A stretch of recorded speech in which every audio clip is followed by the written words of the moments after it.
ሰላም ጤና ይስጥልን ተመልካቾቻችን እንደምን ዋላችሁ እንደምን አመሻችሁ ከአንከር ሚዲያ ዝግጅት ክፍል አክብሮ ሰላምታችንን እናቀርባለን በመረጃና በትንተና ወደናንተ የሚደርሰውን የአንከር የመረጃ ክፍለ ጊዜ ነው ይዘን የቀረብነው አብራችሁ በመቆየት ዝግጅታችንን እንድትከታተሉ ግብዣችን ነው መልካም ጊዜ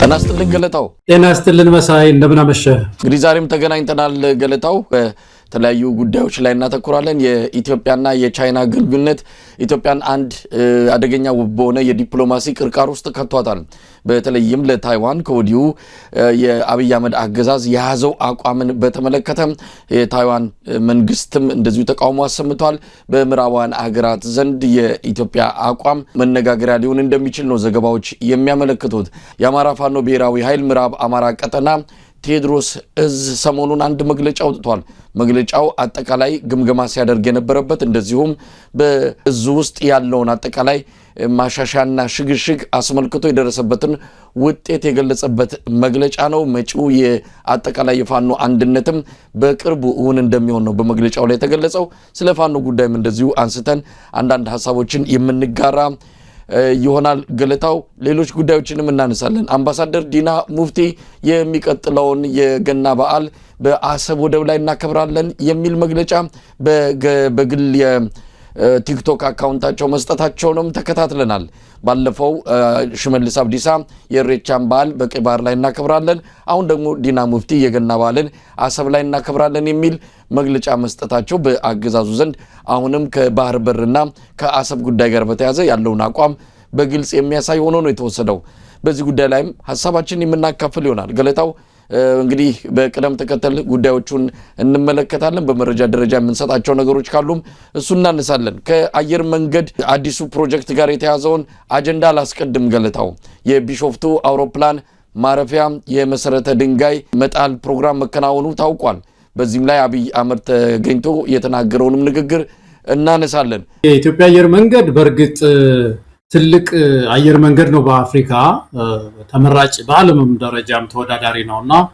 አሁን ያለው ቦሌ ዓለም አቀፍ አየር መንገድ ወደ 25000 ነው እንደዚህ 25 ሚሊዮን በአመት የሚያስተናግደው ነው የተባለው በሚቀጥሉት አመታት ደንበኞቹ እየጨመሩ ስለሄዱ በተለይ አፍሪካውያን በጣም ይጠቀሙበታል ለመሸጋገሪያና ማስፋፋት ያስፈልገዋል የሚለው ምንም ጥያቄ የለውም አየር መንገዳችን ይደግልን ማደግ አለበት ማስፋፊያ መሰራት አለበት ይሄ በኢትዮጵያውያን ዘንድ በእውነት የሚፈልግ ነገር ነው እንግዲህ ነገር ግን ምናልባት ለናነሳ ይልቅ የሚገባው ይሄ አየር መንገድ ይሄንን ጅማሮንስ ሊፈጽመው ይችላል በዚህ አስተዳደር በተለይ ደግሞ አሁን የተናገራቸው ንግግሮች እንደው በደንብ በእውነት ፖለቲከኞች ሁሉ የተነትኑ ዘንድ የቤት ስራ መስጠት መቻል አለብን መሳይ አንዳንዱ በዚህ መድረክ ላይ የተናገረው ነገር በጣም ከምን ጊዜውም በላይ አሳሳቢ ነገር ሆኖብኛል እኔ እና ከዛም ባሻገር ደግሞ አየር መንገዱ እንደምታውቀው ብቸኛ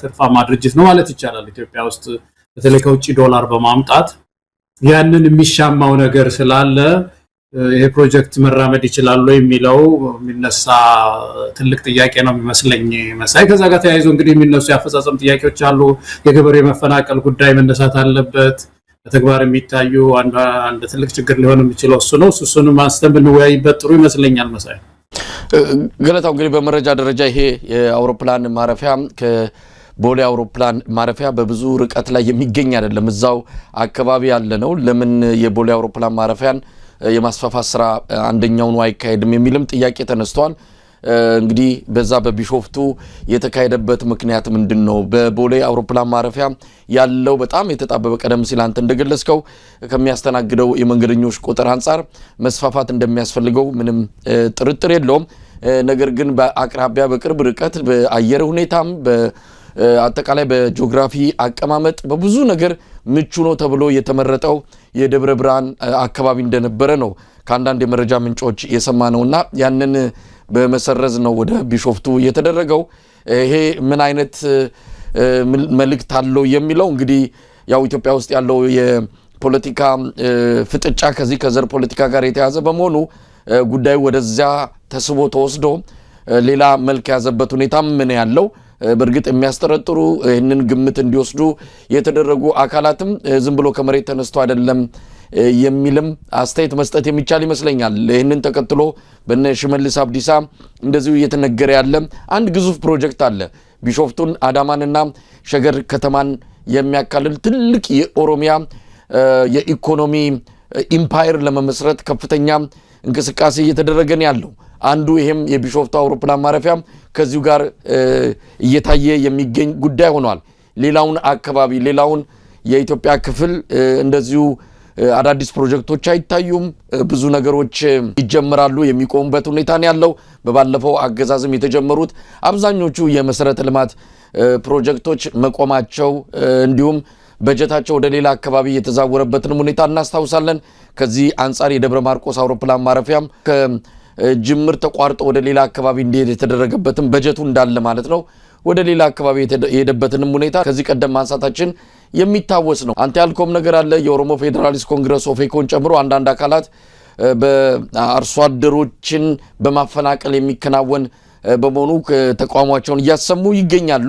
ኦፌኮ ተቃውሞ አንድም ከሚፈናቀሉ አርሶ አደሮች ጋር የተያያዘ ነው። በአጠቃላይ ይሄ የአየር መንገድ አዲሱ የሚሰራው አውሮፕላን ማረፊያ ከወዲሁ መሰረተ ድንጋይ ነው የተጣለለት። ምንም ገና የተጨበጠ ነገር የለም። ብሩም 12 ቢሊዮን ዶላር የሚባለውም ከየት እንደሚመጣ እርግጠኛ አይደሉም። አንዳንድ አካላት እንሰጣለን ቃል ገብተዋል የሚባል ነገር እንሰማለን። የቻይና መንግስት ከአውሮፕላን ማረፊያው አብዛኛው ድርሻ ከተሰጠኝ በበጀት ደግፈዋለሁ እኔም እሰራዋለሁ የሚል አቋም እንዳለው የቻይና መንግስት ከዚህ በፊት ሰምተናል። ስለዚህ ነገሮች ግልጽ አይደሉም። ነገር ግን የመሰረት ድንጋይ የተጣለበት ግርግር ተሰርቶ ያለቀ እስኪመስል ድረስ የመንግስት መገናኛ ብዙሃን ዲጂታል ሰራዊቱ ሁሉ ነገር ያበቃ የተጠናቀቀ ምንድነው ሪቫን ተቆርጦ የተመረቀ እስኪመስል ድረስ ነው ብዙ ነገሮችን ሲናገሩ የነበሩት። ኢትዮጵያ አለፈላት፣ ኢትዮጵያ ወደ ብልጽግና ተሻገረች የሚሉ የብልጽግና ደሴት ነዋሪዎችን ጩኸትንም እንደዚሁ ስንሰማ ነው ያልነው። ለማንኛውም ገለታው በዚህ መልኩ የሚገለጹ ነገሮች አሉ። እስቲ እንዴት ታያቸዋለህ? ይሄ እንግዲህ የሎኬሽን መረጣው በጣም ቴክኒካል ነው። ባለሙያዎች ይሄን ነገር አጥንተው መሆን አለበት። እንደተባለው የቦሌ አየር መንገድ ማስፋፊያ ነው የተባለው። እኔ መሰለኝ ቅርበት ስላለው ቢሸፍቱ ምናልባት ከቅርበቱ ጋር ተያይዞ ሊሆን ይችላል ነበር። እንግዲህ የሚጠይቁ ሌሎች ሰዎች ደግሞ እንደዚህ የሆነ አሻጥር ነገር ካለው ያንን በተለይ ባለሙያዎች እያጋለጡ አውጥተው መመካከር ያስፈልጋል። ከዛ ባሻገር ግን እኔ ትልቅ ስጋት መመካከር ስትል ከማን ጋር ነው እንግዲህ ያለውን ሁኔታ ታውቃለህ? ከማን ጋር ነው መመካከር? ተቃውሞ ማሰማት ማለት ነው። መንግስት ያው ግን ልክ አሁን እኛ መረጃው ቢኖረን እንደዚህ አይነቱን ችግር ቴክኒካል የሆነውን ነገር በጣም ብናውቀው እናጋልጣለን። እዚህ ሌላው ደግሞ በተለይ ለሙያው ቅርበት ያላቸው ለዚህ ጉዳይ ቅርበት ያላቸው ሰዎች የተሰራውን ሻጥር ካለ ያንን ድምጻቸውን ቀይረው ቢሆን እኮ ካንተም ጋር ውይይት ቢያደርጉ የተሰራ ስራ ካለ ሸፍጥ ነገር ካለ ያንን ቢያሳውቁ ጥሩ ነው ያስባለሁ። ዞሮ የትም ቢሰራ ይሄ አየር መንገድ የሚቆጣጠረው ኢትዮጵያ አየር መንገድ ነው። ኢትዮጵያ አየር መንገድ ውስጥ እዛው ፋይናንስ ውስጥ ሳቦታጅ መስራት ይቻላል። እንግዲህ መዝረፍ ይችላሉ፣ ምን ያደርጋሉ? አሁን ትልቁ ስጋታችን በተለይ በዚህ በአብይ አህመድ ዘመን ይሄ ተቋም በንጽህና እየተጓዘ አይመስልም። መሳይ ከዚህ በፊትም ያነሳሳናቸው አንዳንድ ቅሬታዎች ነበሩ፣ ተሰምተው ያልታወቁ በደርግ ያልተሰማ በኢህአዴግ ያልተሰማ ብዙ ቅሬታዎች ሹመትን ሳይቀር ታስታውስ እንደሆነ ምንድነው ቦርድ ሊቀመንበር የአየር ኃይል አዛዥ አድርጎ ያደረገበት ሰው ነው ተቀምጦበታል። ስለዚህ ይሄ አካሄዱ በአጠቃላይ በዛ አየር መንገድ ውስጥ እጁ እየበዛ ስለመጣ ተቃውሞን አንስተናል። የአስተዳደር ጥያቄን በተመለከተ ማለት ነው። ግን ያልከው ነው። አሁን የመሰረት ድንጋይ ተጥሏል። በጣም ትልቅ ማፕ ነው የታየው። ይሄ ጉዳይ ግን ወደ ተግባር ሊሄድ ይችላል ወይ? አንዱና መሰረታዊው ነገር ብሩ ከየት ይመጣል ነው መሳይ። የኢትዮጵያ አየር መንገድ እኮ የሚያገኛትን ገንዘብ እኮ እየወሰደ ለአብይ አህመድ ነው ማስረከብ ያለበት። አብይ አህመድ ደግሞ ጠመንጃ ነው የሚገዛበት እኮ አሁን ባለው ሁኔታ። ትልቅ ገቢ የሚያስገኘው ወደ 7.5 እንደዚህ እስከ 8 ቢሊዮን ዶላር ያስገባል ነው የሚባለው የኢትዮጵያ አየር መንገድ እንደምታውቀው። ያን ገንዘብ እኮ እየወሰደ እኮ ያባክል ነው። እንደዚህ አይነት ፕሮጀክት ለመስራት አያስችልም። ሁለተኛ ኢመርጀንሲ ላይ ነው ያለችው ሀገሪቱ። ኢመርጀንሲ ማለት የተለያዩ ጋር ብቻ እንጀብቡባት ምድር ናት። የሰው ህይወት መትረፍ አለ ፕሮጀክት ከመስራት የተወሰነ ትግራይ ውስጥ ያለ ረሃብ ካለ አማራ ውስጥ ረሃብ ካለ ኦሮሚያ ውስጥ ረሃብ ካለ እኮ ሁሉ ጊዜም ቢሆን ቅድማ መስጠት ያለብን እኮ ለፕሮጀክት አይደለም መሳይ ለህይወት መትረፍ መቻል አለበት። ስለዚህ የሚመጡት ጊዜያት ትላንት የተነጋገርንበት ዩናይትድ ኔሽንስ ራሱ የተናገረው ምድሪቱ የሚጠብቃት ከፍተኛ ኢኮኖሚ ችግር አለ ነው። ይሄን ዓለም ህዝብ እየተናገረ የዓለም ተቋማት ይሄን እየተናገሩ ባሉበት ሰዓት ደግሞ ዝም ብሎ የመሰረት ድንጋይ አስቀምጦ ትላልቅ ስዕል አሳይቶ ትላልቅ ካርታ አሳይቶ በሚቀጥሉት ስንት ዓመታት እኔን እንገነባለን ማለት ፕራክቲካል አይሆንም፣ ተግባራዊ አይሆንም ነው ትልቁ ስጋትና ከዚህ አንፃር ስናየው እኔ ወደ ተግባር ብዙ የሚራመድ አይመስለኝም። ግን አብይ ምንድነው እንደዚህ አይነት መድረኮች ይፈልጋል። አሁን አብይ አህመድ የያዘው ነገር በከፍተኛ ወንበሩ አልረጋችም፣ የስልጣን መንበሩ አልረጋችም፣ ከፍተኛ ነውጥ ላይ ነው ያለው፣ ፓኒክ ላይ ነው ያለው። ስለዚህ የተለያዩ ዘዴዎችን ይጠቀማል። አንዱ መሰረት ድንጋይ መጣል፣ ነገም አሁን ደግሞ የኤአይ ዩኒቨርሲቲ መሰረት ድንጋይ ተጣለ ብሎ አንድ አካባቢ ሄዶ ንግግር ማድረጉ አይቀርም መሰለኝ። ኤአይ ዩኒቨርሲቲ ይገነባል ብሎ የለም ባልነው መሰረት ድንጋይ ጥልናል ብሎ ነገር መምጣቱ አይቀርም። ይሄ ይቀጥላል እንደዚህ አይነት ነገር። ሁለተኛው እንደገና ደግሞ ስልጠና፣ ውይይት እና የማይጨበጡ ተስፋዎችን መንዛት። አሁን በጥናት መካከል ስሚያ ባለፈው ያመጣው በ2020 ይሄ ይሆናል፣ በ2010 ይሄ ይሆናል። አመቱ ደግሞ አበዛዙ በቃ እርስ በርሱ የሚጋጫ አመት ነው የሚያመጣው። እንደዚህ እያደረገ የሚቆይ ነውና ይሄኛውም አንዱ በእውነት ለፕሮፓጋንዳ ካልሆነ በስተቀር እኔ ብዙ ችግሮች ተወሳስበው ነው የታዩኝ በአፈጻጸም ላይ ሊገጥሙ የሚችሉ ማለት ነው። በተለይ ከአየር መንገድ ጋር በተያያዘ ይሄ ትርፋማ የሆነ የሀገር ምልክት የሆነ ሁላችን በኩራት የምንገልጸው በተለያዩ ስርዓተ መንግስታት ውስጥ ምንም ዝንፍ ሳይል ኢትዮጵያዊነቱን ጠብቆ ለአፍሪካም ጭምር ኩራት በመሆን የዘለቀው አየር መንገድ ዛሬ እንድንጠራጠረው ዛሬ እንደው የተወሰኑ ጥያቄ እንድናነሳበት የደረገው ከሌሎች መንግስታት በተለየ ሁኔታ አብይ አህመድ እዚህ አየር መንገድ ላይ የተለያዩ ለውጦችን እያደረገ ነው። አየር መንገዱ ኢትዮጵያን አይመስልም የሚልም አቋም አለው። ኢትዮጵያን እንዲመስል ልክ እንደ ፖለቲካው የብሔር ብሔረሰብ ጉዳይ እዛ ውስጥ እንዲገባ በችሎታና በአቅም በትምህርት ዝግጅት ሳይሆን በኮታ ነገሮች እንዲመደቡ የሄደበት ርቀት አለ። በዛም ምክንያት አየር መንገዱ ከትርፋማነቱ ካለው አጠቃላይ የውድድር እንቅስቃሴ ይልቅ ብዙ ጊዜ የአብይ አህመድን የፖለቲካ ጉዳዮች ሲያስታምም የቆየበት ጊዜ እንደሆነ ነው የሚነገረው። ቀደም ሲል የጠቀስከው የኢትዮጵያ አየር መንገድ የቦርድ ሰብሳቢ ከኢትዮጵያ አየር ኃይል መጥቶ ሁለቱንም ደርቦ ያዘ ነው። እንግዲህ አየር ኃይሉንም አየር መንገዱንም የሚመራው ይኸው ይልማ መርዳሳ የተባለ የአብይ አህመድ ጄኔራል ነው። እነዚህ ነገሮች ሲታዩ አየር መንገዱ አደጋ ላይ ነው፣ አገልግሎት በመስጠት ተጠምዷል። ሰሞኑን አንድ የሆነ መረጃም ከዛው አካባቢ ሰምተን ነበረ። አየር መንገዱ በሀገር ውስጥ ያለው በረራ ከፍተኛ ኪሳራ ላይ እየጣለው ነው። ምክንያቱም የአገሪቱ ውስጥ ባለው የሰላም እጦት ምክንያት አብዛኛው ሰው የየብስ ትራንስፖርት መጠቀም አቁሟል። ስለዚህ ግድ ሁሉም የአየር መንገዱ ጥገኛ ሆኗል። በዚህም የተነሳ ብዙ በረራዎች በየቀኑ እየተደረጉ ነው። እያንዳንዱ በረራ በኪሳራ እንደሚከናወን የሰማ ነው። ይህን ደግሞ ጊዜው ያመጣው በአብይ አህመድ አገዛዝ ምክንያት ሀገሪቱ የገባችበት የሰላም እጦት አየር መንገዱ ሌላ ሸክም ሌላ ጫና እንዲፈጠርበት አድርጓል። ስለዚህ ብዙ ችግሮችን እየተጋፈጠ ያለ አየር መንገድ ነው። አሁን ይህንም ጉዳይ በተመለከተ እንደው አንድ ነገር በደንብ መሰመር ያለበት ነገር አለ ገለጣው። ኢትዮጵያ ውስጥ ምንም ነገር ቢሰራ ላናደንቅ ላናጨበጭብለት የሚገባ ነገር አለ። ሀገሪቱ ሌላ ነገር ነው የምትፈልገው። ሀገሪቱ ከነዚህ ፕሮጀክቶቹ ምንም ይሁን ምን ሀገር እንደሚጠቅሙ ይታወቃል። ግን ደግሞ ከዛ በፊት መደረግ ያለባቸው ብዙ ነገሮች አሉ። እነሱ ባልተደረጉበት እንዲህ አይነት ሜጋ ፕሮጀክት ሌላውም ነገር ቢሰራ ምንም ትርጉም የለውም። ሰላም ከሌለ ምን የሚገነባው ራሱ እንደ ምሽግ ትቆጥረዋለህ እንጂ እንደ ልማት አታየውም።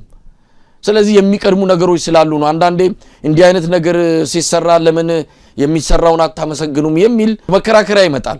ለዚህ መከራከሪያ ጥሩ መልስ የሚሆነው መጀመሪያ ሰላም ይቅደም፣ መጀመሪያ ኢትዮጵያውያን ወጥተው ይግቡ፣ መጀመሪያ የሚበላ ይኑር። ኢትዮጵያውያን አንጀታቸው በረሃብ እየተላወሰ ሰላም አጥተው መግቢያ መውጫቸው ሁሉ በእንዲህ አደገኛ በሆነ የሰላም እጦት ውስጥ በታጠረበት ሁኔታ ልማቱ ምን ይጠቅማል የሚል ነው። እንግዲህ ከዚህም አንጻር መታየት ስላለበት ነው። አንዳንድ ጊዜ ልማት ሲሰራ አይናችሁ ደም ይለብሳል፣ ወደ ኋላ ላይ እናነሳዋለን የሱንም ንግግር። ከአብይ አህመድ ንግግር ተነስተን የምንለውም ከዚህ አንፃር ነው። ያልከው ነገር እኮ እኛ ብቻ አይደለም የምንለው መሳይ እዚህ ሚዲያ ላይ ያሉ ፖለቲከኞች መንግስትን የሚቃወሙ ብቻ ሳይሆኑ ህዝቡ እኮ የሚለው ነገር ነው። ፕራዮሪቲስ የሚባሉ ነገሮች አሉ በኢኮኖሚክስ ውስጥ። እንደውም ከዚህ በፊት አንስተ እንደሆነ አላውቅም፣ ግን የኢኮኖሚክስ ትምህርት እንዴት ተፈጠረ ሲባል መቼም አንድ ትምህርት እንደዚህ የተፈጠረበት ታሪክ አለው አይደለም። እና የኢኮኖሚክስ የተፈጠረው ስኬርሲቲ ስላለ ነው የሚሉት ኢኮኖሚስቶች። ሁሉ ሪሶርስ ወይም ያለው አቅም ትንሽ ነው፣ በቃ በዚህ ዓለም ላይ ውሱን ነው። ስለዚህ ይህን ውሱን ምርት እንዴት እናብቃቃው የሚለው ነገር ሳይንስ አስፈለገው እና ኢኮኖሚክስ የሚባል ትምህርት ተፈጠረ። አሁን ያድጓል በጣም ሳይንሱ ሄዷል የትም ሀገር። አንድ ዝም ብሎ በግለሰብ ቤት እኮ ስታየው ኢኮኖሚክስ አለ አይደለም እንግዲህ ደሞዝተኛ እንደ ጎረቤቱ እኮ አይደለም የሚያድረው፣ እንደ ሌላው አይደለም እኮ የሚያድረው። እንደ አቅሙን ያይና በጀት ያወጣል። ይሄን ለዚህ ይሄን ለልብስ ይላል፣ ይሄን ለምን ይላል። እና እኛ እኮ በጣም የተቸገርነው ያንን ነው። እና ያ የኢትዮጵያ ሕዝብ ጥያቄ ነው መሳይ። ይሄ ያነሳው ጥያቄ የኢትዮጵያ ሕዝብ ጥያቄ ነው። እና አብይ አህመድ እና የብልጽግና አባላት ናቸው ያችን የሚሉት። እኛ እኮ የምንቃወመው አሁን ኮሪደር ሲሰራ ለምሳሌ ኮሪደር የሚባለው ይሄ በምንድነው ሳይክል መሄጃ ምናምን እኮ ዝም ብሎ እኮ ማንም ሰው እኮ አይቃወመው። ግን እንዴት በሰራተኛ ነፍስ ተጫውተህ ይሄን ትገነባለህ? ሰራተኛው በነፍሱ ፈርደህበት አስረበኸው ለማኛ አድርገህ ህዝቡ ሰው ሁሉ እየተንጫጫ እያለቀሰ መንገድ እንዴት ይሰራል ወይም ደግሞ እንዴት ኮሪደር ይሰራል ነው። ይሄ በጣም ፍትሃዊ ሂዩማኒቲን ወይም ሰውን ያስቀደመ በልማትም ውስጥ እኮ መጀመሪያ የሚባለው ሰብአዊ ልማት ነው፣ ሂዩማን ዲቨሎፕመንት የሚባለው ማለት ነው። ስለዚህ እሱ ላይ ሳትሰራ ብልጭልጭ ነገር አድርገህ መርቁ ትላለህ፣ ሪቫን ትቆርጣለህ። እና ከቅድሚያ ከሚባለው አንፃር ይሄ ውድቅ ነው፣ ኤክስ ነው። መጀመሪያ የሰው ህይወት ታደግ፣ መጀመሪያ ሁለት አይኖርም አንድ ሰው በዚህ ዓለም ላይ። እና ተጎሳቆለ፣ መምህሩ ተጎሳቆለ፣ ሐኪሙ ተጎሳቆለ። በዚህ በነፍሱ እየተጫወትክ በሱ ከሱ ደሞዝ ላይ እየነጠቅ የሆነ ኮሪደር ነገር ብትሰራ ለኛ ጌጥ አይደለም፣ እሱ ነው የኛ ጥያቄ አይደለም። ስለዚህ ተቃውሟችን በእውነት ፍትሃዊ ነው በጣም እና የተዛባ ነገር አይደለም ማለት ነው። ብልጽግና ሰዎች ካልሆኑ በስተቀር የኢትዮጵያ ህዝብ ጥያቄ ነው በአጠቃላይ። እንደው አንድ ነገር ልጨምርልህ። በቀደም እዚህ አንድ ፖለቲከኛ የፖለቲካ ፓርቲ መሪ አለና ማቀው ሰው ነው። እንደዚሁ ስናወራ በስልክ ስለ ኢኮኖሚው ተነሳና ይሄ ከዚህ በፊት ካንተ ጋር ያነሳ ነው ሰው ልጁን መዳር አልቻለም። ስለ በዓል አንስተን ነው ገና ላይ አሁን እንቁላሉም ይሄን ያልሆነ ባህሉን ሁሉ ጣለ እያልኩ አወራሁ። ወይ ጉድ! እሱ እኮ ላንቲካ ነው አለ። ጌጥ እኮ ነው ብታወራው።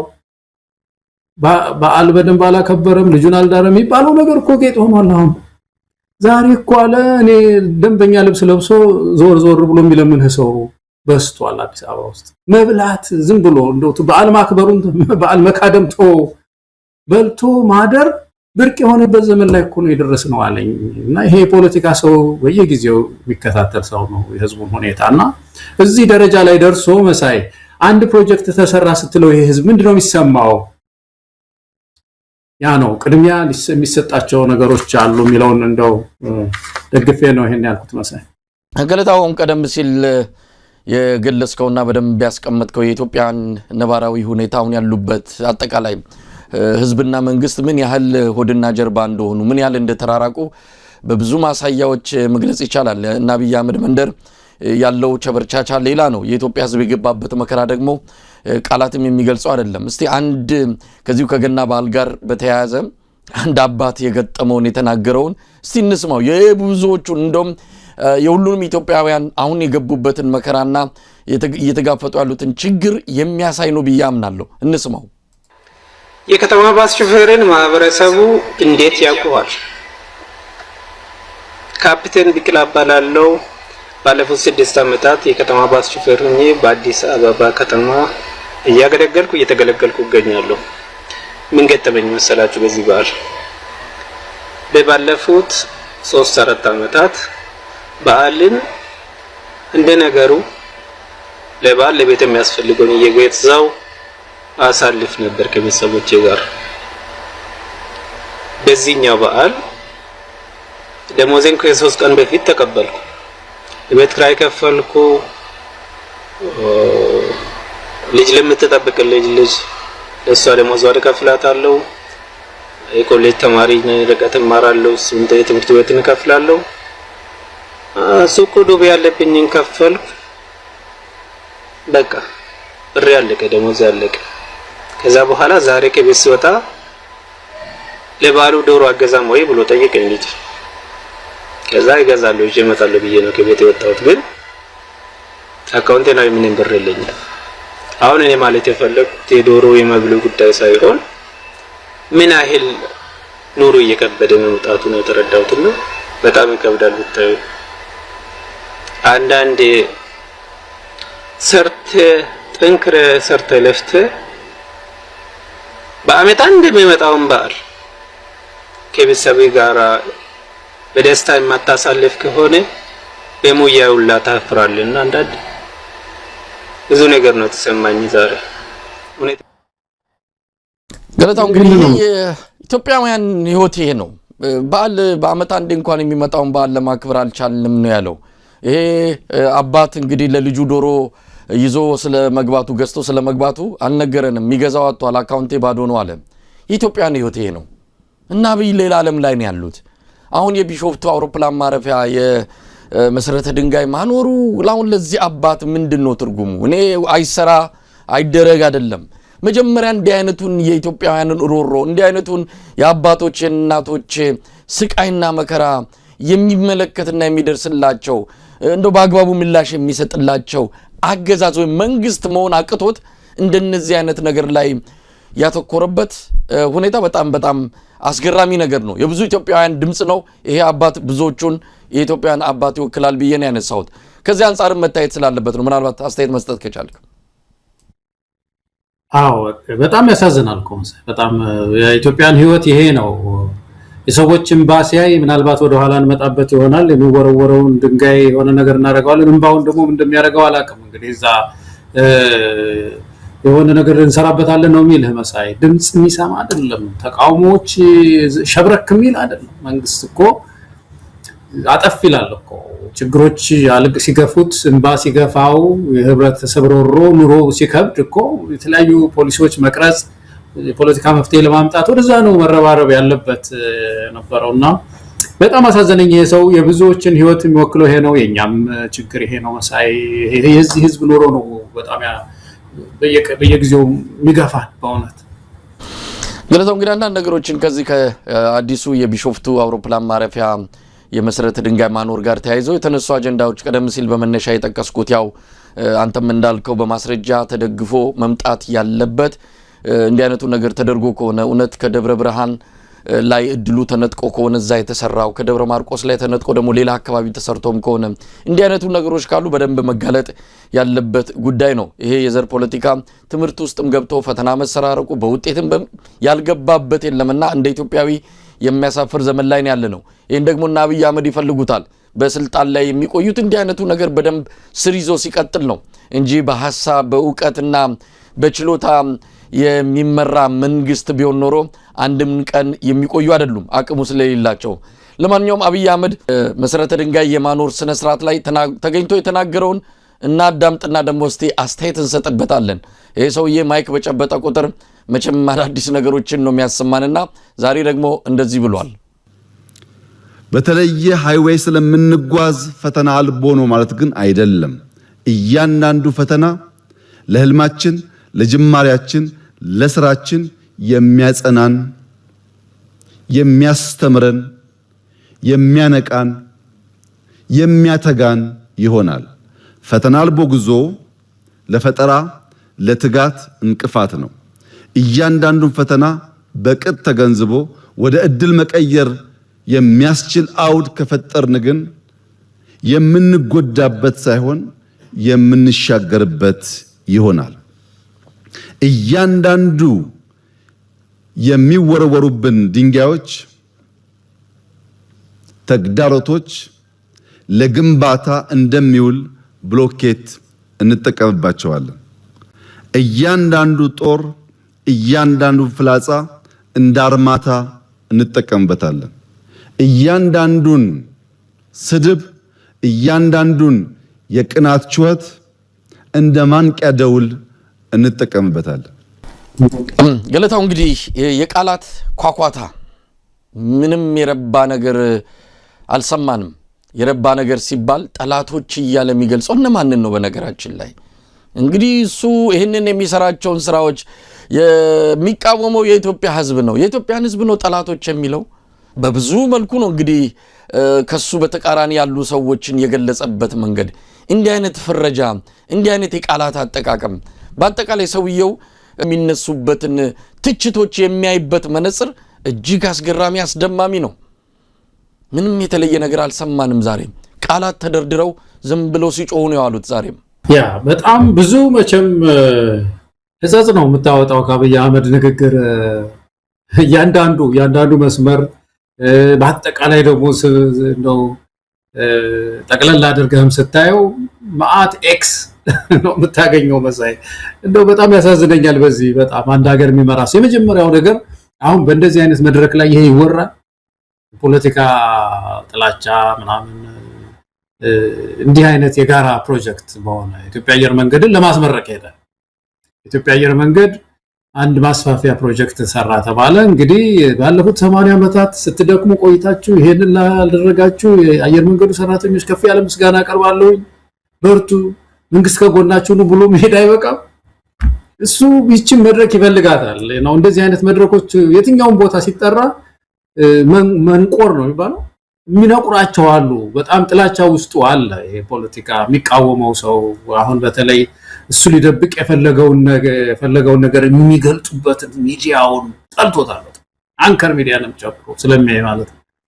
ስለዚህ እነሱን መንቆር ነው በቃ። በዛ መድረክ ላይ ተመልከተው። አሁን እዚህ መድረክ ላይ ይሄን ብቻ እናንሳ። መጀመሪያ ያነሳውን መሳይ እስቲ እንደው ዝም ተመልከተው። የመጀመሪያው ምን አለ መሰለ፣ ማንኛውም የሚወረወር ድንጋይ ብሎኬት ይሆናል ይላል።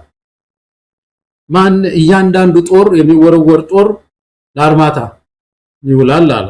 እያንዳንዱ ስድብ ማንቂያ ነው አለ። በድምሩ ደግሞ ወደ ኋላ ላይ ኢትዮጵያን በዚህ እናጸናለን ነው የሚለው። እስቲ አሁን ጦር ለምሳሌ ፋኖ እየተዋጋ ነው ያለው፣ ኦሮሚያ ክልል ውጊያ ላይ ነው ያለው። ብዙ ጦር ወደዚህ መንግስት የሚወረውሩ ኃይሎች ተነስተዋል፣ የታጠቁ ኃይሎች። ምን ብሎ ነው አርማታ የሚሆነው? ይሄ እንቅስቃሴ ለዚህ ምድር መሳይ ይሄ ለኢትዮጵያ አየር መንገድ ያንን ፕሮጀክት ለመገንባት ምን ሆኖ ግብአት ይሆናል? በየት አስተሳሰብ፣ በምን መንገድ? እንደውም ኢኮኖሚያችንንም እየበላ መንግስት የሚተኩሰው ሌላው የሚተኩሰው እየተደመረ የሀገሪቱን ኢኮኖሚ እየጎዳ ይሄዳል እንጂ በምን መንገድ ነው አርማታ ሆኖ ጭቃ ምንድነው ያሱ የሚለው ሲሚንቶ አብኩቶ ግንባታ የምናደርግበት ማለት ነው። አናሎጂው ራሱ ኢኮኖሚ ጋር ማመሳሰያው ማለት ነው። እና ጦርነትን ማስቆም ነው ወይም ደግሞ የፖለቲካ መፍትሄ ማምጣት ነው። ያንን ነው ወደ ተግዳሮትን ምንድነው ወደ ድል መቀየር ማለት እንጂ ጥይትን ወደ ድል ምንም አንቀይረው። እንዴት እንቀይረዋለን? የውጭ ሀገር ሰው ሊቀይረው ይችላል። ምክንያቱም እኛ ስንዋጋ ጠመንጃ ስለሚሸጥ ጥይት ስለሚሸጥ እነሱ ገንዘብ አገኘልን ይችላል። በኢትዮጵያ በርስ ጦርነት ግን ምንም እድል የለውም።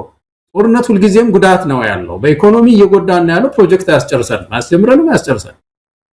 ስለዚህ ንግግሩ ራሱ ይገርመኛል ነው ለመሳይ። እያንዳንዱ ስድብ፣ ይሄ ሁሉ ተቃውሞ ዝም ብለን አንሰማም እኮ ነው። ፖለቲካ ሶሉሽን ማንሰጣም። እነሱ ይሳደባሉ፣ እኛ ደግሞ ያንን በቃ ማንቂያ እናደርገዋለን ይልሃል፣ አርማታ እናደርገዋለን ይልሃል፣ ብሎኬት እናደርገዋለን ይልሃል። እና ይሄ አንደኛ የኮንሴፕት ችግር አለው፣ የአናሎጂ ችግር አለ፣ የማመሳሰል ችግር አለው። እና በትልቁ ግን የኮንሴፕት ችግር፣ የጽንሰ ሀሳብ ችግር ያለበት ነው። እና እንዲሁ ሳየው ሰውየውን ወይ ሀገሬ ነው የምትለው መሰለኝ፣ ወይ ሀገሬ ነው የምንለው በእውነት ንግግሩ እንደዚህ ስናይ በዚህ ሰው እጅ ላይ ወድቀን ይሄ ሰው ነው አመራር የሚሰጠው፣ ይሄ ሰው ነው ኢትዮጵያን እየመራ ያለው። ጠላቶቻችን ያልከውን እስቲ ተመልከት። አሁን ኢትዮጵያ ውስጥ ጠላቱ እነማን ናቸው? እንዴት አንድ መሪ እንደ ድሮ በሶሻሊዝም ጊዜ ይባል ነበር። ያው እንደምታውቀው መደብ ጠላት የሚባል ተፈጥሮ፣ በዛ ጠላቶች መካከል አንዱ ማጥፋት አለበት። በቃ መጠፋፋት ፖለቲካ ነው እና አንዱ አይሎ መጥቶ ሰራተኛው ምናምን የሚባለው መደብ አሸንፎ መውጣት አለበት ነው።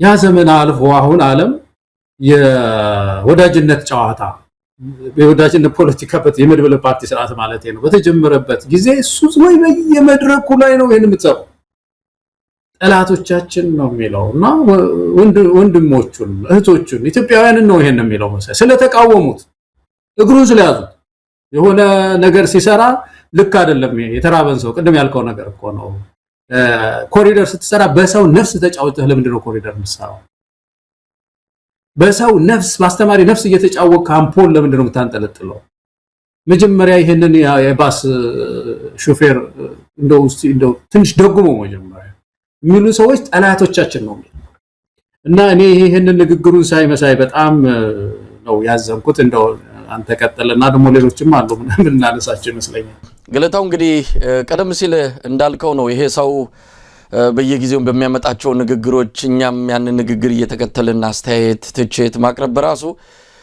ለኛም እውነት በጣም በሚገርም ሁኔታ ህመም ነው የሆነብን ግን ምን እናድርግ የሀገሪቱ መሪ ነው የ130 ሚሊዮን ኢትዮጵያውያንን እድል ፋንታ በሚወስነው የስልጣን ወንበር ላይ ተቀመጠ ሰው ነው እንዲሁ ዝም ብለ ምታልፈው አይደለም ወደርንም ጠላንም የሚናገረው ነገር ሀገር ላይ የሚያመጣው አደጋ ስላለም ጭምር ነው እግር በግር እየተከታተልን ይሄን ሰውዬም በተመለከተ ሐሳብ አስተያየታችንን የምንሰጠው አንዳንድ ጊዜ ለቃላት የሚጨነቀውን ያህል ለኢትዮጵያ ህዝብ ቢጨነቅ ኖሮ አንድ ነገር እኮ ነው አሁን እሱ በጣም ቃላቶችን እነዚህ ለስነ ጽሁፍ የሚሆኑ ቃላቶችንና አባባሎችን ሰብስቦ እውነት ለመናገር ይሄ ብሔራዊ ቲያትር የስነ ጽሁፍ ምሽት ካለ እዛ ላይ ቢያቀርበው ጥሩ ነው እንጂ ለእንደዚህ አይነት መድረክ ለፖለቲካና እንዲህ የህዝብን እድል ጣፋንታ በሚወስን ስልጣን ላይ ሆኖ እንደዚህ የቃላት ማሽሞንሞን ተገቢም አይደለም ምንም የሚረባም ነገር አይደለም ለማንኛውም ይሄ ሰው የሚቆጣጠራት ሀገር መከራ ምታይ ሀገር ናት ይሄ እኮ የሚፈጸም አይመስልም ገለታው እሱ ሲናገር እንዲህ አይነት ስቃይ ይሄ ኢትዮጵያ ውስጥ እኮ ነው በአሁን ሰዓት በአብይ አህመድ የጸጥታ ኃይሎች እየተፈጸመ ያለው እንዲህ አይነት ይሄንን ዓለም ቢሰማ እንዴት ያፍርብን ነበር ኢትዮጵያ ውስጥ ምንም ነገር ሁሉ ነገር ሰላም አስመስሎ እንዲህ አይነት ህዝብን መከራና ጭንቀት ውስጥ እንዲህ አይነት ስቃይ ውስጥ የከተተኮሰው አይመስልም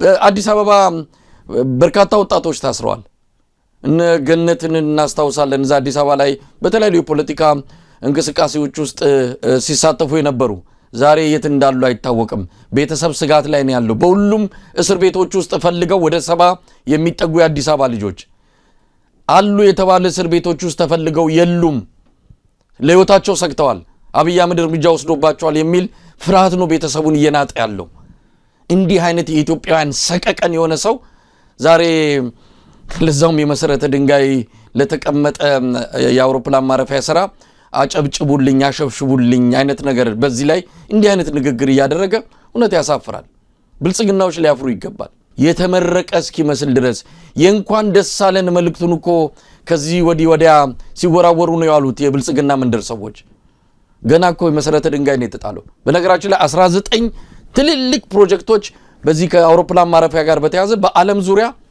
ገና ተጀምረዋል አንዳቸውም በዚህ መልኩ ከበረው አልመጡም አንዳቸውም በዚህ መልኩ ያዙ ይልቀቁኛል አሉ አብይ አህመድ ድንጋይ ስላስቀመጠ እንደውም ሰልፉጡና አመስግኑኛል ማለቱ ራሱ አንድ ነገር ነው ለማንኛውም እንደማጠቃለያ በዚህ ጉዳይ ለምትለው ካለ ሌሎች ንግግሮችንም አንስቷል የሰውዬ አንዳንድ ፕሮጀክቶችን በጣም የመስቀል ባህሪ ያለው በጣም የማጋናን እና ኢትዮጵያውያን ይሄንን ልንነቃበት ይገባል ማይሰራ መንግስት ስለሆነ ለ130 ሚሊዮን ህዝብ በጣም ትንሽ ነገር ግዙፍ አድርገው ያሳያሉ እስቲ ተመልከት እግዚአብሔር ያሳየ መሳይ የኤአይ ዩኒቨርሲቲ መገንባት ይሄን ያህል ከባድ ነገር ነው ማለት ነው አንድ ዩኒቨርሲቲ መገንባት አሁን ዛሬ ሲናገር የኤአይ ዩኒቨርሲቲ አንድ እንገነባለን ኢትዮጵያ ይላል በቃ ባለም ላይ ዩኒቨርሲቲ መገንባት አሁን የተወሰኑ ህንጻዎች ገንብተህ ተማሪ መመዝገብ ማስኬድ 131 ሀገር ለአንድ ሀገር እንደው አንድ ስቴት ቢገነባስ ይሄን ያህል እንደው አማራ ክልል ወይ ደግሞ የሆነ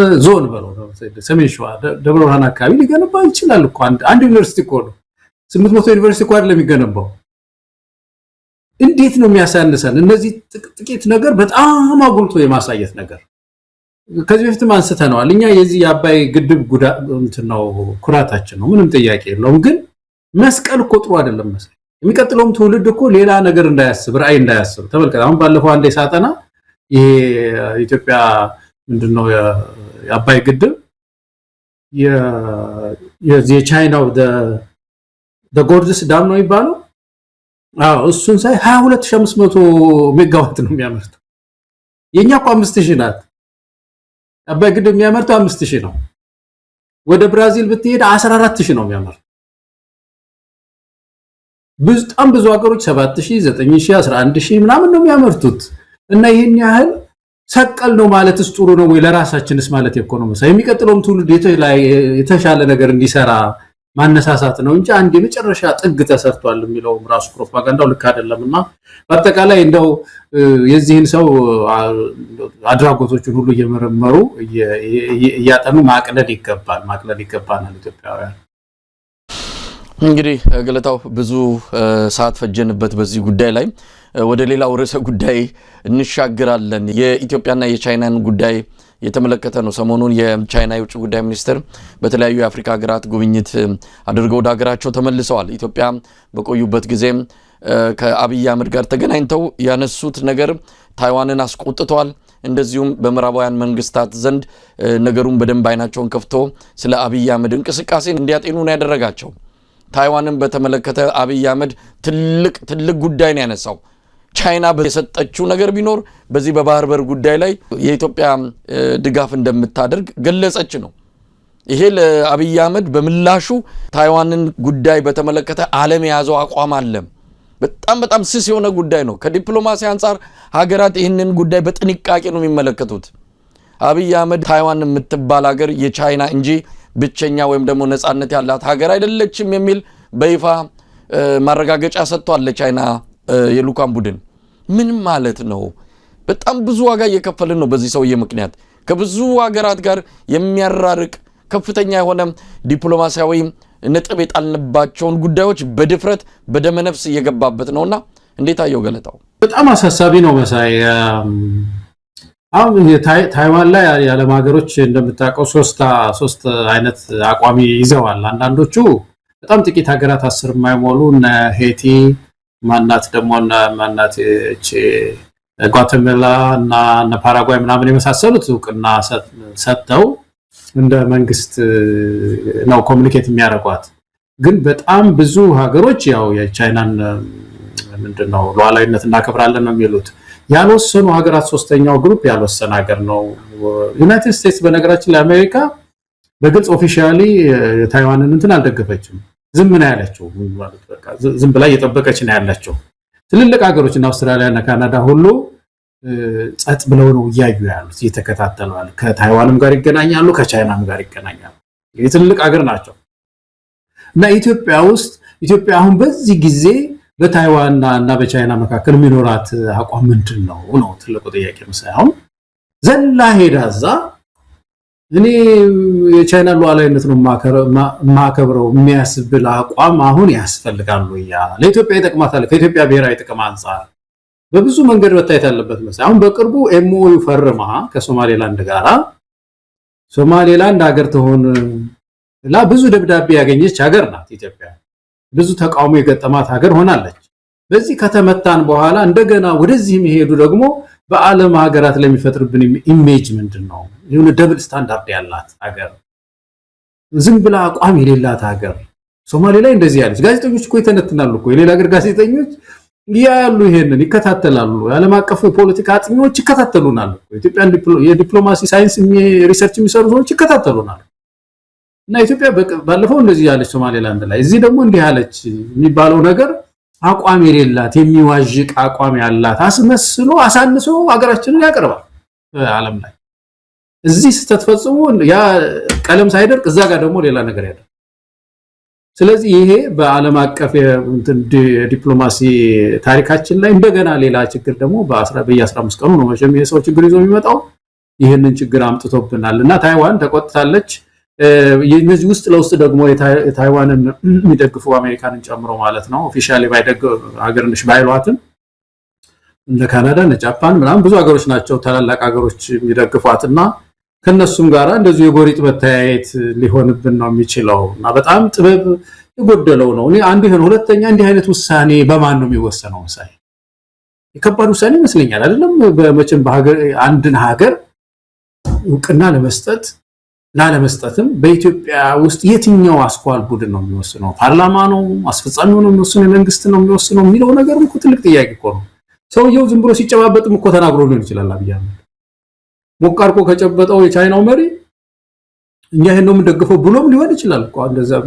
ከዛ እዚህ የሚጠይቀው የለም የምታውቀው እንደፈለገው የሆነ ሰው ነው ወይ እንደዛስ ብሎ እንደሆነ የሚለው ነገር ሌላ ጥያቄ ነው የሆነብኝ መሳይ። ገለታው እንግዲህ በምላሹ ይሄንን ያህል ትልቅ ምንድነው የዲፕሎማሲ ውሳኔ አስተላልፎ ወይም ደግሞ የኢትዮጵያን አቋም ነው ብሎ ገልጾ በምላሹ ምንድነው ከቻይና ያገኘው? እዚህ ቅርቃር ውስጥ ለምን ገባ? ይሄንን ለመወሰን እንግዲህ ባለፈው የባህር በር ለማግኘት ነው፣ ለዛውም ገና ያልተጻፈና በደንብ ውሳኔ ያላገኘም የሀገርነት ዕውቅና ሰጠሻለሁ ብሎ እዛ ጣጣ ውስጥ የገባው ቢያንስ የባህር በር አገኛለሁ ቢያንስ የባህር ኃይል ገነባለሁ የሚል ነው። ከቻይና ምን አገኛለሁ ብሎ ነው። አሁን የሰማነው በባህር በር ጉዳይ ኢትዮጵያ ለምታደርገው እንቅስቃሴ ቻይና ድጋፏን ታሳያለች ነው። እንግዲህ ይህንን ድጋፍ አናሳይም ያሉ ሀገራት የሉም። ኢትዮጵያ የባህር በር ወይም ደግሞ የባህር ተጠቃሚ እንድትሆን እና አሜሪካም ሌሎቹም ሀገራት ይደግፋሉ። ይሄ ምንም ችግር የለውም። ቻይና ከዚህ የተለየ አቋም ለአብይ አህመድ ነግራ ከሆነ አልሰማንም። ለምንድነው ይሄንን ያህል ትልቅ ከባድ ቃል ለቻይና መግባት የፈለገው? እንደው ማናቀው ነገር የሰማው አለ ወይም ደግሞ ከቻይና እንግዲህ እየራቀች ነው በብዙ መንገድ በኢትዮጵያ ባላት አንዳንድ ነገሮች እየራቀች ነው። ከጸጥታና ደህንነት አኳያ ብዙ ኩባንያዎቿ እየወጡ ነው፣ ወደ ጎረቤት ሀገራት እየሄዱ ነው። ቻይና በሰብአዊ መብት በምን ጣጣ የላትም፣ ባገኘችበት ሀገር ሁሉ ገብታ መስራት ነው የምትፈልገው። ነገር ግን ከቅርብ ጊዜ ወዲህ በኢትዮጵያ ያለው የጸጥታ ሁኔታ ብዙ ኩባንያዎቿ ጥለው እንዲወጡ አድርጓልና ምናልባት ያ ነገር እንዲመለስ ፈልጎ ነው ወይስ ቃል የተገባለት ሌላ ትልቅ ገንዘብ አለ? ምናቀው ነገር የለም። ግን በኢትዮጵያ በኩል የተሰጠው ወይም የተገባው ቃል እጅግ ከባድ ነው። አዎ ሰውየው በጣም ተላላ ነው። አብይም መሳይ የሚያስባቸው ነገሮች ሁሉ ከዚህ በፊት በተከታታይ የምናያቸው ነገሮች ያልበሰሉ ናቸው። በጣም የብስለት ችግር አለበት ሰውየው። ምናልባት እንግዲህ የዚህ የውሃ ጉዳይ የባህር ጉዳይ እንዳልከው እሱ ምናልባት ተጽዕኖ ሊፈጥርልኝ ይችላል ሊሆን ይችላል። አሁን ተመልከት፣ በዓለም ላይ ካሉ ሀገሮች መካከል ኮሶቮና እነዚህ ምንድነው ፍልስጤሞች ሀገር አልሆኑም እንደምታውቀው። አሁን የኮሶቮን ያየን እንደሆነ ኮሶቮ በጣም ብዙ ሀገር ዕውቅና ሰጥቷታል። ወደ 110 ነው እንደዚህ ሀገር ዕውቅና ሰጥቷታል ከ190 ምናምን ሀገር ውስጥ G7 ዕውቅና ግን የራሻ ተጽዕኖ እና የቻይና ተጽዕኖ ሀገር እንዳትሆን አድርጓታል መሰለኝ። ተጽዕኖ ፈጠረ በዚህ በቪቶ ፓወር ምናምን ስላላቸው ማለት ነው። ስለዚህ እስካሁን ይሄ ሁሉ ሀገር ደግፏት ኮሶቮ ሀገር መሆን አልቻለች። ፍልስጤም እንደዛው ነው። ፍልስጤም እንደው 157 ሀገር ምናምን ነው ዕውቅና ይሰጣል። በጣም ፈረንሳይን ጨምሮ ጀርመንን ጨምሮ ነው ደግሞ እሱ ዕውቅና ያገኘችው። ሀገር ግን መሆን አልቻለችም። ዩናይትድ ስቴትስ ብሎክ አድርገዋለች። የቪቶ ፓወር ይባላል አይደለም፣ ጸጥታው ምክር ቤት አላት። እና ይሄ ሰው ምናልባት እንግዲህ በዚህ በቀይ ባህር አካባቢ የሆነ ቦታ ቢሄድ ቻይና ይሄንን ፓወሯን ተጠቅማ ልታገዘኝ ትችላለች እና ወደ እሷ ጠጋ ማለት አለብኝ የሚል ስሌት ያለው ይመስላል አብይ አህመድ። በጣም ተላላነት ነው፣ በጣም ተላላነት ነው። ይቺ ሀገር በጣም ኦፖርቹኒስት ናት ቻይና። በነገራችን ላይ ወቅታዊ የሆኑ ጥቅሞች ጋር የተያያዙ ነገር ስታደርግ የምትታየውና ወደ እሷ ተጠግቶ ታይዋንን አስቀይሞ እንደዚህ አይነት ችግር ውስጥ ገብቶ የሚገኝ ምንም ትርፍ የለም። በተግባር ወደፊት የምናመጣው ኤርትራም ጋራ ቢሆን ጥሩ ግንኙነት ነው ያላት ቻይና እንደምታውቀው። እንደውም አሁን አንዷ ዕውቅና ከሰጠቸው ምን ነው እኔ ቻይናን ሉዓላዊነት አከብራለሁ ከሚሉ ሀገሮች አንዷ ኤርትራ ናት። ስለዚህ በኤርትራ በኩል የሚደረግ እንቅስቃሴ ካለ ቻይና በዚህ በጸጥታው ምክር ቤት አካባቢ የሚመጣውን ግፊት ልትከላከልልኝ ትችላለች ካለ ሞኝነት ነው፣ አታደርግም። በሶማሌላንድ በኩል ታይታለች አይደለም? ባለፈው እንደውም ኢትዮጵያ ሶማሌላንድ ጋር የሚወዩ ተፈራርማለች ስትል መግለጫ አውጥታለች ቻይና። ስለዚህ ከባህር ጋር በተያያዘ በዛም በኤርትራ በለው በሐሰብ በኩል ይሁን በዚህ በሶማሌ አካባቢ ምንም አይነት ድጋፍ ልታደርግልን አትችልም ማለት ነው። እና በአጠቃላይ ግን ሰውየው ወይ በሞቅታ ሊሆን ይችላል ሲገናኙ ሰላም ከተባባለው በኋላ እንደውም ይሄን ከዛሬ ጀምሮ እንደውም እናስደርገዋለን ብሎም ሊሆን ይችላል። ምክንያቱም ካቢኔም ወስኖ ያየነው የለም የተጻፈ በደንብ የወጣ በውጭ ጉዳይ ሚኒስቴር ያላየው መሳይ እንግዲህ እና በመንግስት ኮሙኒኬሽን በኩል እንደዚህ በፓርላማ ቀርቦ የተወሰነ ውሳኔ ነገር የለም እና አጠቃላይ ምንም ትርፍ የማያስገኝ ነገር ነው ግን አስመታን ጥበብ ያስፈልገዋል አሁን ብዙ ሀገሮች ኳይት ናቸው በጣም ጸጥ ብለዋል ምንም ይሁን ምን እንዲህ አይነት ዋጋ ለመክፈል ኢትዮጵያ ለምን ቸኮለች አብይ አህመድ ለምን ተጣደፈ የሚለው ነገር እንዳልከው ሰውየው በራሱ ጊዜ ዝም ብሎ ዛው ሲጨባበጥ ሞቅ ሲለው እንዳልከው እንደዛ አድርጎም ሊሆን ይችላል እኔን ዶክተር ጌዲዮን ጢሞቴዎስም የሚያውቁ አይመስለኝም ወይ በኋላ አንደኛው በቴሌቪዥን ሰምተው ሊሆን ይችላል ያኔ የሶማሌላንዱን ታቋለ ሶማሌላንዱን ያ በወቅቱ የውጭ ጉዳይ ሚኒስትር የነበረው ደመቀ መኮንን እስከ መጨረሻው ሰዓት ድረስ አያውቅም ሁሉን ነገር የጨረሰው አብይ አህመድ ነው በጋውሮ በኩል አብይ አህመድ የሁሉንም መስሪያ ቤቶችን የሥራ ድርሻ በሙሉ ቀምቶ ጠቅላይ ሚኒስትር ጽህፈት ቤት አስገብቷል ሚኒስትሮችም አንዳንድ የሚሰሙት እሱ ሰርፕራይዝ ላድርጋቸው እኮ ሁሉ ይላል ሚኒስትሮቹን የገዛ ሚኒስትሮችን ሰርፕራይዝ ላድርጋቸው እነሱ የሚሰሩትን ስራ እሱ በጋሮ በር እየሰራ እነሱኑ መልሶ ደሞዝ እየከፈላቸው ላስደንቃቸው ላስገርማቸው የሚል ጀብደኛ ሰው ነው አሁንም የሚታወቅ ነገር ያለ አይመስለኝም እንግዲህ ታይዋን ተቃውሞ አሰምታለች ይሄ ምን ያህል ዋጋ ሊያስከፍለን ይችላል በቀጣይ የምናየው ነው በነገራችን ላይ የኢትዮጵያ ዲፕሎማሲ ላለፉት በርካታ አመታት እንደው ያዝለቀቅ ይያል እንዲየተንገራገጨ የቆየውን አብይ አህመድ እንደው ወደ ቁልቁለት ነው እየነዳው ያለው ምናየው ነገር ሁሉ ከዚህ ከአፍሪካ ቀንድ ጋር በተያዘ ከኤርትራ ጋር በተያዘ ያለው ነገር ሁሉ ባለስልጣናት እንዳሻቸው ነው አሁንማ አንዳንዶቹ ቲክቶክ ሁሉ ከፍተው የኢትዮጵያ የውጭ ጉዳይ ፖሊሲዎችን እንደው ዝም ብሎ በደመነፍስና በስሜት የሚናገሩበት ሁኔታ እጅግ የሚያሳፍር ነው የውጭ ጉዳይ ሚኒስትር ቃል አቀባይ ነበረውና አሁን በፓርላማ የሚገኘውና በዚህ በውጭ ጉዳይ ቋሚ ኮሚቴ ውስጥ ሰብሳቢ ሆነው አምባሳደር ዲና ሙፍቲ በግል ቲክቶክ አካውንት ከፍቷል እኔም የዚህ የቲክቶክ ቤተሰብ ልሁን ብሎ አንዳንድ ነገሮችን እየወጣ እየተናገረን ያለው ብዙዎች እየተቹት ነው ይህ የአምባሳደር ዲና ሙፍቲ ቲክቶክ አካውንት ነው ወዳጆቼ ዘመዶቼ ጓደኞቼ ሁላችሁም ማለት ነው ዜጎች የውጭ ሀገር ወዳጆቻችን በዚህ መስመር ስለ ሀገር ጉዳይ ስለምናወራ የጋራ ጉዳይ ስለምናወራ ፎሎ አድርጉኝ በጣም አመሰግናችኋለሁ በጣም አመሰግናለሁ የአሰብን ጉዳይ አነሳና በሚቀጥለው አመት ገናን የምናከብረው አሰብ ላይ ነው ምን ይታወቃል እግዚአብሔር ያውቃል በሚል የገለጸበት ሁኔታ በራሱ በዲፕሎማሲ ያልታሸ ከእንደዚህ አይነት ሲኒየር ዲፕሎማት ነው እንግዲህ ዲና ሙፍቲ በዲፕሎማሲው ላይ ብዙ አመት ይሰራ ነው እንዲህ አይነቱን ነገር ዝም ብሎ ፌስቡክ ላይና ቲክቶክ መንደር አምጥቶ እንዲሁ መጫወቻ ማድረጉ በጣም የሚያሳዝን ነው ከዚህ ቀደም ሽመልስ አብዲሳ እሬቻን ቀይ ባህር ላይ እናከብራለን አለ አሁን ደግሞ ዲና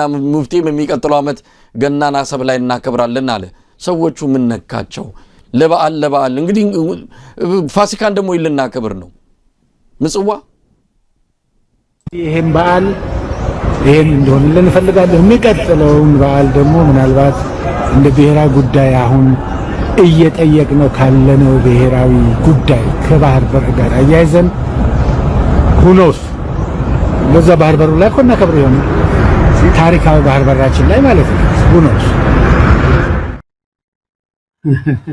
አምባሳደር ሁኖስ ያ በመጀመሪያ ደረጃ መሳይ ገና የጌታችን ኢየሱስ ክርስቶስ የልደት በዓል ነው ኤርትራውያንም ያከብራሉ ኦርቶዶክሶች ናቸው እኛም ጋራ ኦርቶዶክስ ክርስቲያን አለ ብዙ ነው ያለው እና ይሄ ሃይማኖት በዓል ግራር ዛፍ ወይም ደግሞ የሆነ ወንዝ ውሃ ምናምን አይጠይቅም የሃይማኖት በዓል ነው ሄደህ የሆነ ጉድባ ምናምን የሚጠይቀው ቦታ የለም ስፔሲፊክ ሎኬሽን የለውም ማለት ነው ሁሉም በየቤቱ ሆኖ መንፈሳዊ በዓል ስለሆነ በመንፈሳዊ እይታ ነው ጌታችን ኢየሱስ ክርስቶስን እዛ ባህር ዳር ቁጭ ብለን ብናከብር አናስደስተው እሱ አይደለም ያስደስተው እና ይሄ በዓል ልጅ በጣም ማልወደው ነገር ይሄ ነው መሳይ የሃይማኖትን እንትን ስክሪፕቸርስ እየወሰዱ ለፖለቲካ መሳሪያ ነገር ማድረግ ምን ያህል አደገኛ እንደሆነ ተመልከተው ከዓለም አቀፉም ነው ክርስትና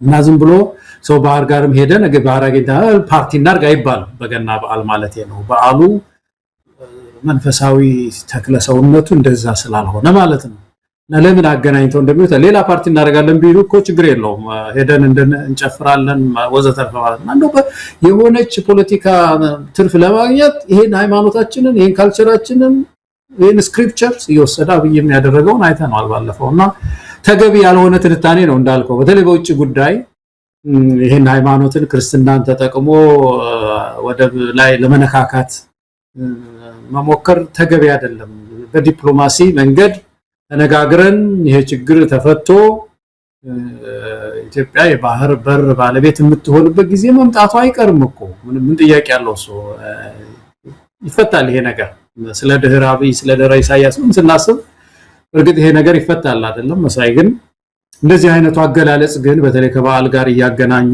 ከጌታችን ከኢየሱስ ክርስቶስ በዓል ጋር ቀደም እንዳልነው ወንዝ አይፈልግም እሱ በዋስር የሚከበር አይደለም በተፈጥሮ በዓሉ እንደዛ አይነት ነገር አይጠይቅምና ዝም ብሎ ሳያስቡ እየተናገሩ ህዝቡ ደግሞ ይተቻቸዋል ተመልከተ የገላለጠ ወጣቱም እኮ ኮንሴፕቶቹን ያያል አሁን ቀደም ያልነው አብይ አህመድ አናሎጂው በጣም ባዶ እኮ ነው ኮንሴፕቱን ስታየው ጠመንጃ ያነሳ ጥይት ያነሳን ሰው አርማ ምንድነው አርማታ እናረግበታለን የሚመረምራል እኮ ይሄን ፊሎሶፊው እኮ ሰውየው የፊሎሶፊ ኦፍ ፒስ እኮ ተምር ያለው ነው የሚለው እኮ የሚያስገርም ነገር እኮ ነው መሳይለት እና አምባሳደር ዲና የተናገሩት ነገር ጥሩ አይደለም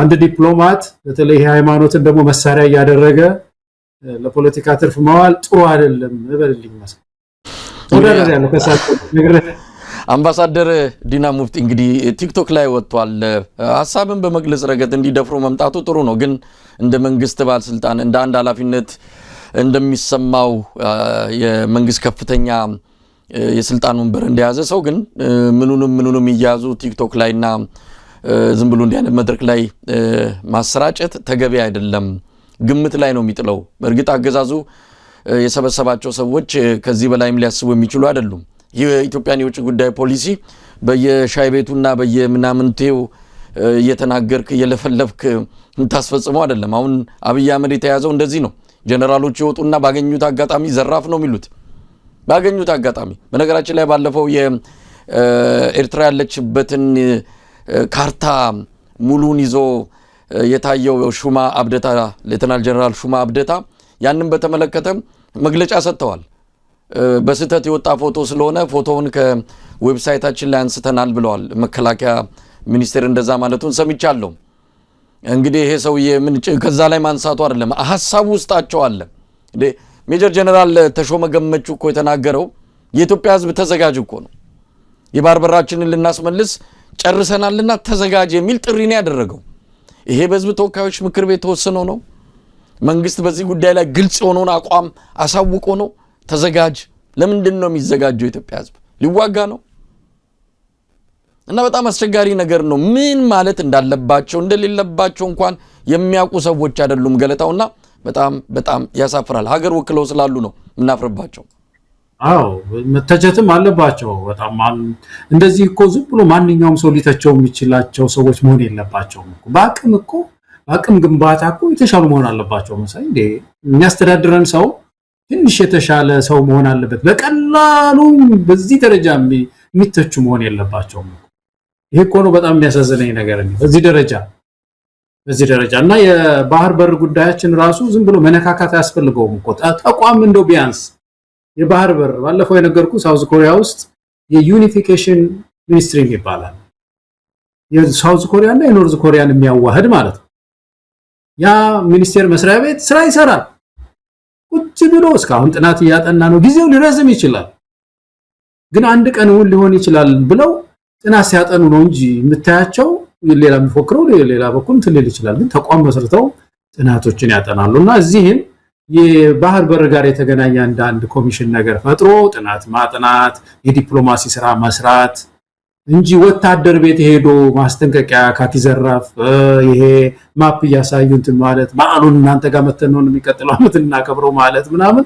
ይሄ በርግጥ ኢትዮጵያን የባህር በር ያቆናጽፋታል ይረዳናል ይሄ ነው ዲፕሎማሲ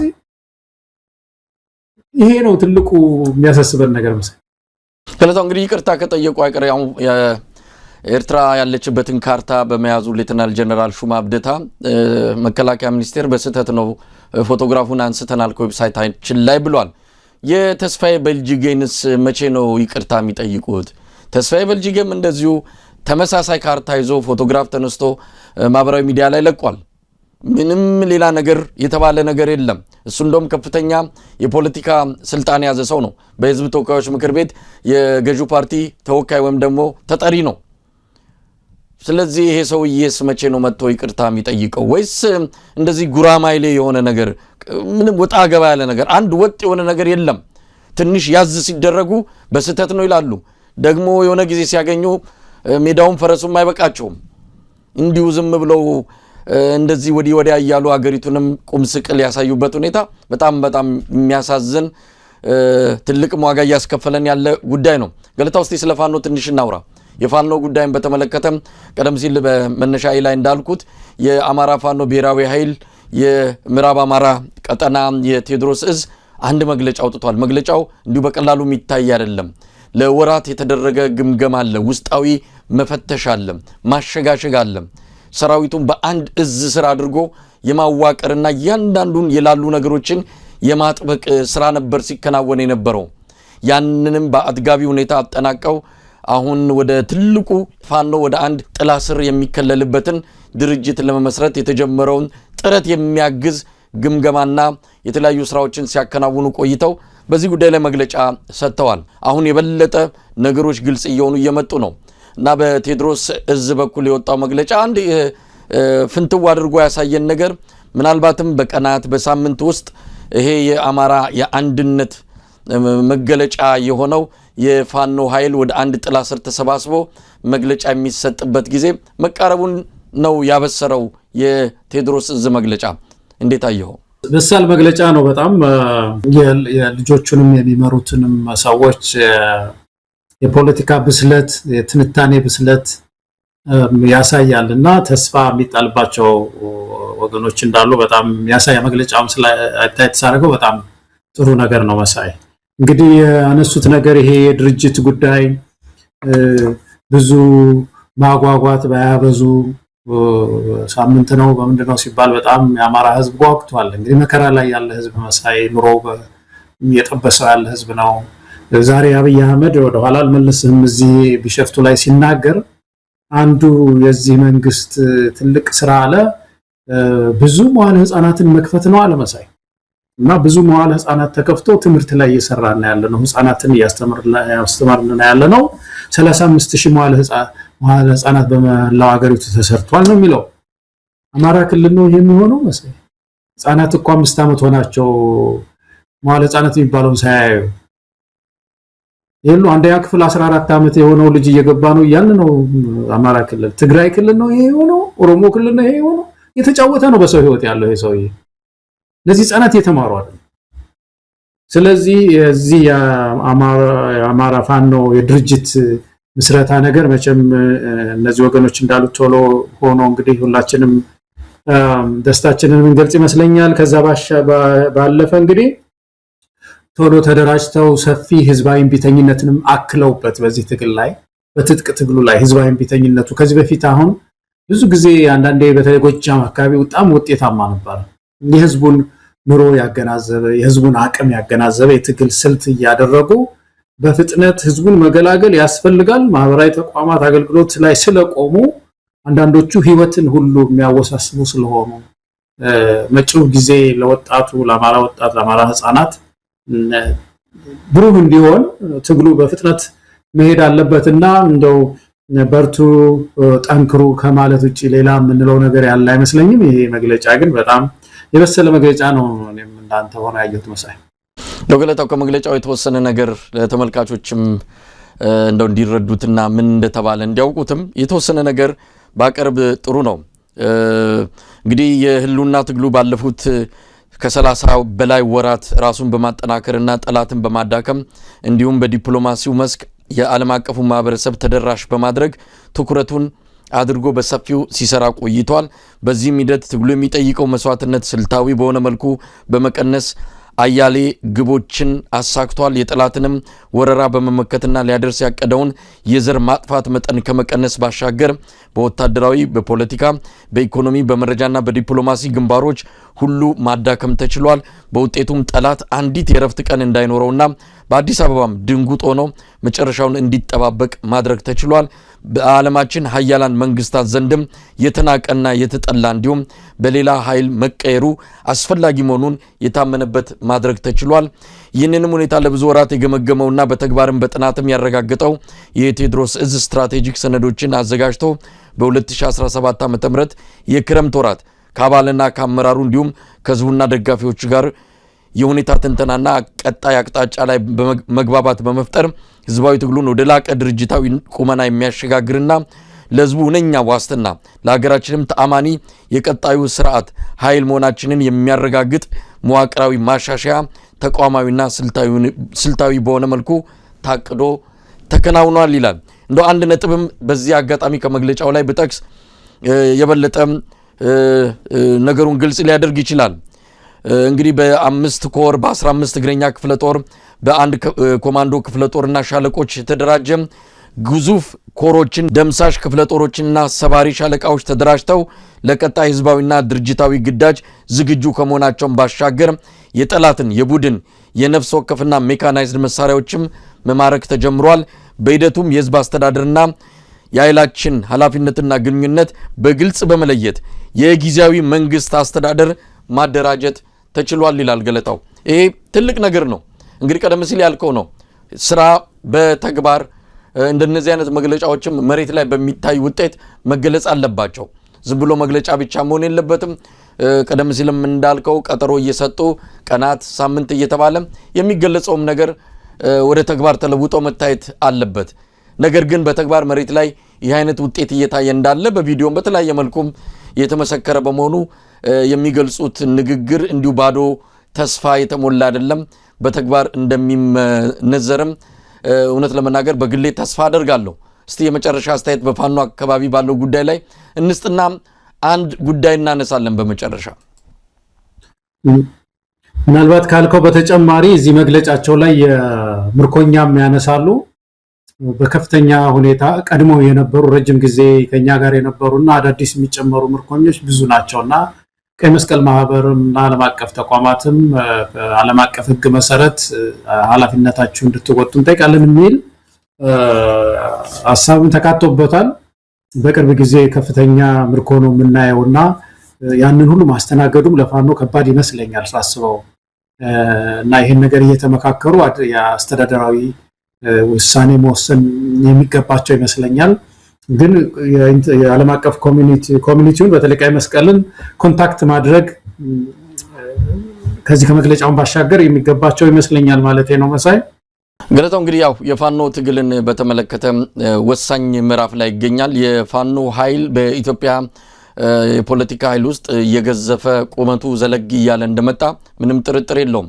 አብይ አህመድ እንዲሁ ለማሳነስ የሚሄድበት ርቀት ራሱንም ደጋፊዎችንም የሚያጽናና ሊሆን አልቻለም።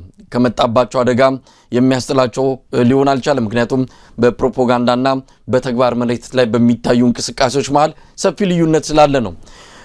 እንግዲህ ይህንን በተመለከተ ፋኖ የመጪው የኢትዮጵያ ፖለቲካ አንዱ ግዙፍ ኃይል መሆኑን የተረዱ የተለያዩ የህብረተሰብ ክፍሎች፣ ፖለቲከኞች፣ እንደዚሁም አቀንቃኞች፣ የሰብአዊ መብት አቀንቃኞች ጭምር ከፋኖ ጋር አብሮ መስራት ለመጪው የኢትዮጵያ አጠቃላይ ሰላማዊ ሂደት በጣም ወሳኝ ነው ከሚል ድምዳሜ ላይ ደርሷል። ሰሞኑን ጀዋር መሐመድ በቢቢሲ ላይ በኦሮሚያ የሰጠውን አንድ ቃለ መጠይቅ ሙሉን አልተከታተልነውም፣ ግን ከዛ ላይ ከተናገረው አንዱ በትርጉም የተመለከትኩትና የተከታተልኩትን በማንሳት አጠር ያለ አስተያየት ሰተንበት ዝግጅታችን እናበቃለን። ጀዋር በዚህ በኦሮሚያ በሰጠው ቃለ መጠይቅ ላይ ስለ ኢትዮጵያ የመጪው ጊዜ የምናስብ ከሆነ ስለ ኢትዮጵያ የመጪው ጊዜ ጠንካራና ሰላማዊ የሆነ ሀገራዊ መንግስት ኖሮ እንዲቀጥል ከተፈለገ ከፋኖ ጋር መስራትም ከፋኖ ጋር መነጋገርም ያስፈልጋል የሚል ሐሳብ አንስቷል።